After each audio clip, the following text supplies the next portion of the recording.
Ryan and I, we were presenting one time to a big group of researchers, and they told us that same thing. You can't build muscle if you're on a ketogenic diet because you don't have any carbs.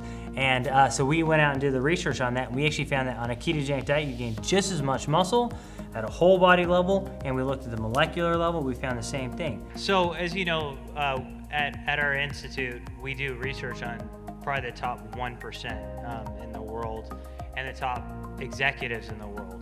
And the thing is, when you're constantly pushing yourself, whether it's an executive role or whether it's an athletic role, ketones themselves seem to lower muscle loss like during a season. Turns out when you're on a ketogenic diet, your body can actually internally create its own carbs in the muscle, and it doesn't need high carbs in a diet to do so.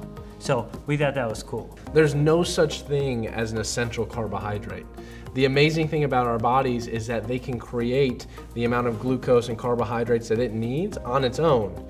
So we should be utilizing it as a tool, not the primary staple inside of our diet. So mainly fats and protein, and then utilizing carbohydrates as a tool with things like fiber to help increase satiety and things like that. And the unique thing about ketones is it works on both processes. So one of them is the building muscle component, which we call protein anabolism, right? Or muscle protein synthesis. Ketones themselves, our lab has shown that ketones themselves increase muscle protein synthesis. So that's one part of the spectrum. The other part is muscle protein breakdown, what happens when we get older, what happens when we tear up muscle tissue.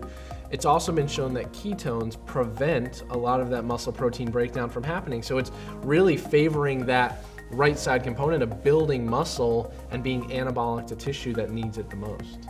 So for example, if you take, we've done studies with baseball players, and they might lose something like anywhere from 8 to 12 pounds of muscle mass during a season, right?